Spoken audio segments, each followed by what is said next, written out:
우리 10계명 두 번째 시간 제1계명 너는 나 외 다른 신을 두지 말라를 보겠습니다. 너무 유명한 말씀이고 사실 여기에 대해서 설명하는 것이 필요할까 할 정도로 아마 다들 잘 아시는 내용이겠지만요. 한 번 더 살펴보시면서 제가 항상 부탁드리는 거지만 두리뭉실하게 알고 있는 것과 명확하게 내가 알고 있는 것은 차이가 큽니다. 저번에도 말씀드렸지만 우리가 성경 문제를 낼 때 거의 예수님, 성령님, 하나님 하면 80%는 맞잖아요. 믿습니다 하고. 그럼 거의 대부분 다 답 맞잖아요. 그러니까 이제 잘 몰라도 그냥 예수님, 하나님 이러면 다 이렇게 넘어가는데 그렇게 하지 마시고 명확하게 내가 이 부분을 확실하게 알고 있어야겠다 하는 부분을 짚고 넘어가시면 좋겠는데 특별히 오늘 우리 제1계명 너는 나 외 다른 신을 내게 두지 말라를 한번 보겠습니다. 먼저 유일하신 하나님과 그 앞에서의 인간. 왜 1계명이 유명한가라는 거 생각하신다면 이 1계명이 모든 10계명의 전제가 되기 때문입니다. 그러니까 1계명이 무너지면 9계명의 의미가 없어지는 거예요.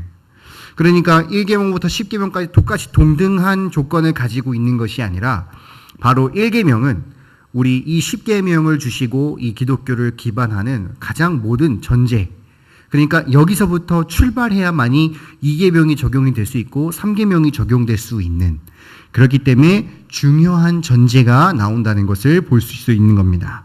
그렇다면 1번 한번 우리가 읽어보겠습니다. 1번 시작. 중요한 전제, 신의존적 존재인 인간. 그러니까 무엇보다도 신을 존재로 보지 않고 필요성으로 보는 사람들이 세상에 참 많죠. 예수 믿는 사람 치고, 처음 예수 믿으러 온 사람 치고 그냥 갑자기 믿음이 생겨서 오시는 분은 상당히 드뭅니다. 물론 그렇게 오실 수도 있겠지만 주로 어떤 분들이 많이 오겠습니까? 복 좀 받으려고, 내가 이번에 사업하는데 잘 되려고, 또는 건강이 안 좋은데 건강해지려고. 많죠. 그러니까 하나님이 계시다라는 거는 어느 정도 우리에게 주신 본능이 있으니까 알겠는데 뭔가 그분이 나를 좀 도와줄 수 없을까 하는 그런 말 그대로 하나님이 계시다는 신념을 가지고 어려울 때 그 마음의 위안을 받기 위해서, 또는 사후 세계에 대한 두려움, 그러니까 정확하게 모르겠지만 내가 죽어서 좋은 데 간다니까 일단 다녀보자, 이렇게 생각하는 사람들도 있다라는 것이죠.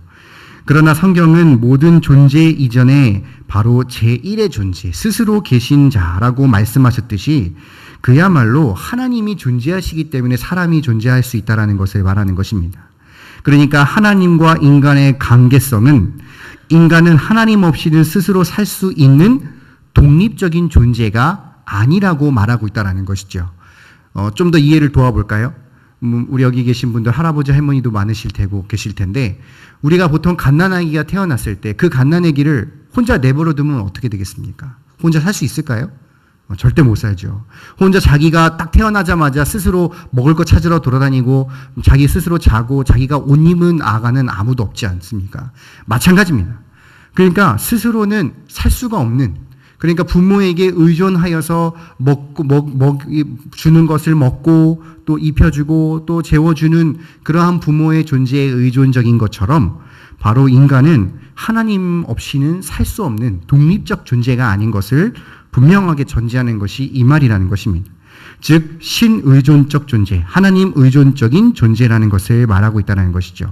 바로 이러한 전제 안에서 바로 우리가 본다면 인간은 신을 의존해야만 하게끔 지음받은 존재다. 더 쉽게 말하면 하나님께 의존하지 않고는 살 수 없을 뿐만 아니라 하나님을 의존하는 것 자체가 우리 존재의 주된 이유이자 목적이 되는 것.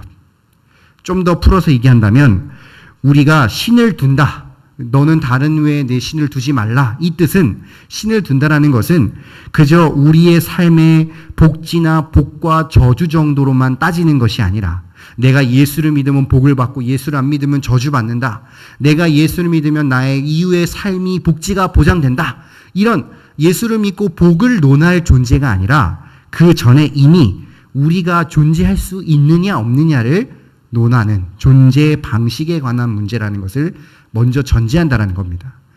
그러니까 우리가 너 외에 다른 신 섬기지 말라는 것은 우리가 하나님 없이는 살 수 없는 존재다라는 것을 먼저 깔고 가셔야 된다는 말입니다.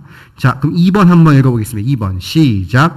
하나님 외에 신은 없다. 어떤 신인가? 그러면은 하나님을 의존해 살아가야 할 우리의 존재 가운데 유일하신 신이시라는 것을 먼저 짚고 넘어가야 되는 겁니다. 보통 우리가 하나님을 이제 절대 주권의 하나님 이렇게 말씀하신 이 절대라는 말은 최고와 말과 다른 말이 무슨 말이냐면요. 절대는 비교 대상이 없는 겁니다. 딱 그거 하나만 있는 거예요. 절대적인 존재 하면 그 하나. 더 이상 비교할 수 없는. 그럼 최고는 뭐예요? 1등이 있으면 최하가 있는 겁니다. 1등부터 2등, 3등, 4등, 5등. 그러니까 최고의 신이 아니라 절대 신이다, 유일신이다라는 말은 하나님 외에는 다른 신이 일절 없다라는 것을 의미하는 것이죠. 자, 그렇다는 말은 바로 다른 신은 실제하지 않는다라고 말씀하셔야 되는 겁니다. 자, 사도 바울이 제사를 지낼 때에 제사를 지내고 그 제사밥을 먹는 거에 대해서 뭐라고 얘기했는지 아십니까? 상관없다. 너희가 그 우상을 그 제사를 지내고 제사밥을 먹어도 상관없다. 왜 그렇게 얘기했느냐? 그 섬기는 신이 있기 때문에 그렇겠습니까? 없기 때문에 그렇겠습니까? 없기 때문에. 너희가 그렇게 하는 것을 해도 그거에 대한 신이 없기 때문에 결국 아무런 행위가 되지 않는다. 하지만 이제 그것이 유익하지 않기 때문에 그렇게 한 덕을 위해서는 그렇게 하지 말라라고 얘기한 것처럼 소위 그야말로 이 세상을 창조하시고 통치하시는 이는 오직 유일하신 하나님뿐만이 없다라는 것을 말하고 있는 것이죠. 그렇다면 이 다른 신을 두지 말라라는 것의 뜻의 의미는 우리가 생각하는 그저 다른 신, 예를 들면 불교의 부처라든가 또는 요새 하도 말고 하면 알라의 신이라든가 이런 여러 가지 신들을 포함하여서 그 모든 존재하는 신뿐만 아니라 우리가 알고 있듯이 우리의 마음에 어떤 것을 섬기는가라는 것이 들어가야 된다는 것이죠. 그러니까 단지 그것이 신이라는 개념으로 들어가야 되는 것이 아니라 바로 그 대상이 바로 우리가 마치 신처럼 섬기는 것들 뭐가 있을까요? 하나님을 섬긴다고 하지만 신처럼 섬기는 것들, 우리 마음에 노예가 되는 것, 물질이 될 수도 있겠죠. 또는 자식이 될 수도 있겠죠. 또는 부모의 건강이 될 수도 있고 이런 여러 가지의 개체적이고 관념적이지만 결국 우리가 그것을 바라고 그것만 매어 있고 그것만 생각한다면 결국 그건 하나님을 섬기는 것이 아니라 다른 신을 섬기는 행위와 마찬가지라고 얘기하고 있다는 것입니다. 결국 다른 그 어떠한 가치나 이상향 같은 것을 최고의 것으로 추구하고 최대로 지형하는 것 자체가 다른 신을 섬기는 우상 숭배라고 오늘 이 본문은 말하고 있다는 것입니다. 그러니까 우리가 다른 신을 섬기지 마라고 했을 때 하나님 저는 다른 신 안 섬기고 하나님만 섬깁니다 라고 말하는 단순한 말이 아니라 너가 정말 너의 마음속에 하나님을 하나님과 그 나라만을 추구하느냐, 그것을 너의 인생의 가장 목적으로 두고 있느냐라고 묻는 것과 같은 뜻이라는 것이죠. 그리고 또 바로 그러한 이 맥락에서 무신론자 또한 신을 섬기지 않는다라고 말을 하지만 결국 신의 존재 믿지 않는 건 다른 것이 아무 신도 섬기지 않는다라는 뜻은 아니라는 겁니다. 무신론자도 결국은 다른 어떠한 이 개체나 관념을 섬기고 있는 우상 숭배자가 된다는 것이죠. 제가 예전에도 한번 말씀드렸지만요. 과학자 멋있잖아요. 그죠? 과학자는 신과 멀리 떨어져 있는 사람 같지 않습니까? 과학하면 막 이론 막 세우고 막 그잖아요. 근데 과학자들 사이에서도 과학자가 이 빅뱅 이론을 믿는 사람 보고 뭐라고 했냐? 너희는 종교인에 불과하다 그랬어요. 왜? 설명은 못하는데 믿으니까. 내가 이건 잘 모르겠는데 이렇게 됐다고 치자 하고 가설 세우고 그거 믿고 가니까 그 설이 되는 겁니다. 그럼 뭐가 다르냐는 거예요. 너희가 증명해야 할 과학이 증명하지 못하는데 그냥 이거 믿자 이렇게 하고 넘어가니까 너희도 종교인하고 다를 게 없지 않느냐. 바로 이것이 우리 인간의 한계라는 것이죠. 자, 바로 이러한 부분에서 우리가 이 제1계명의 가장 중요한 초점이라고 할 수 있는 것은 바로 우리 여기 계신 구역장님들이 과연 하나님만 섬기는 것인지 하나님도 섬기는 것인지를 생각해 보셔야 된다는 것이죠. 우리가 하나님만 섬기고 그분만을 섬기는 것인지 나는 하나님을 섬기고 있어라는 이 마음의 안식을 누리면서 다른 것을 쫓고 있지는 않는지를 생각해 보셔야 된다는 겁니다. 하나님도 섬기고 물질도 섬기고 이것도 좋고 저것도 좋다면 하나님은 그걸 기뻐 받으시지 않는다는 것이죠. 그거는 하나님만 섬기는 사람을 받으시는데 하나님도 섬기고 다른 거 섬기는 것은 다른 신을 섬기는 것과 다를 바가 없음을 말하고 있는 것입니다. 그렇기 때문에 예수님께서는 두 주인을 섬길 수 없다라고 단언하셨듯이 하나님도 섬기는 것은 하나님을 섬기지 않는 것과 같음을 분명하게 깨달으셔야 된다는 겁니다. 정리해 볼까요? 정리해 본다면 1계명은 그야말로 10계명의 가장 중요한 전제를 말하고 있는데 그것은 사람은 하나님만을 의존하고 섬기는 존재라라는 사실입니다. 하나님을 은존적으로 인간으로서 전제하는 명령, 즉 다른 신이라는 하나님보다 열등하거나 다른 종류의 신이 아닌 존재하지 않는 사람이 만들어낸 공상의 신들을 따르는 것이 아니라 오직 유일하신 하나님만을 섬기는 것이 바로 인간이 존재하는 목적이다, 이유라는 것을 오늘 말하고 있기 때문에 결코 다른 신에게 너를 두지 말라란 뜻은 그저 나는 하나님 믿고 있으니까 안심하라 이런 뜻이 아니라 하나님만 믿어야 된다는 것. 하나님도 믿고 다른 것도 믿는 것은 하나님을 믿지 않는 것과 같다라는 것을 꼭 기억하시고 오직 다른 신을 내게 두지 말라는 이 계명을 좀 더 진지하고 엄중하게 받아 하나님만 섬기시는 우리 구역장님들과 우리 구역원들 되시기를 주님의 이름으로 바라겠습니다. 토론과 적용을 보시면요. 1번 한번 읽어볼까요? 시작.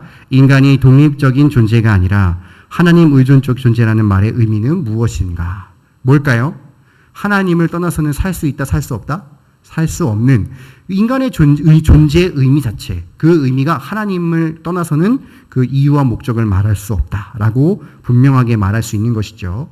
자, 두 번째, 하나님 외에 다른 신은 어떤 경우가 되는가? 다른 신은 다른 종교의 신만을 말하는 것이겠습니까? 아니죠. 우리가 하나님보다 더 추구하는 관념, 목적, 가치, 이상향 다 들어가는 겁니다. 우리가 하나님을 믿는다 하면서도 매번마다 예배보다도 돈 버는 거에 더 관심이 있으면 돈을 섬기는 사람 아니겠습니까? 아니, 하나님을 섬기는 사람이 하나님의 목적하에 돈을 버는 건데 하나님을 섬긴다고 하면서도 나는 여전히 머릿속으로 매번마다 돈을 생각하고 있다면 돈을 섬기는 것과 다른 것이 없는 겁니다. 나는 하나님을 섬긴다면서 자나깨나 자식만 생각한다면 내 이 자식을 어떻게 잘 키울 수 있을까? 자식이 어떻게 하면 잘 될까? 하는 것만 생각한다면 자식을 섬기는 것과 다름이 없는 바로 그 마음에 무엇이 있는지를 생각해 보는 시간이 되시면 되겠습니다. 마지막 문제는 한번 읽어보시고 서로 한번 논의해 보시면 되겠습니다. 우리 기도 제목 읽어보시고 우리 교회를 위해서 기도해 주시면 감사하겠습니다.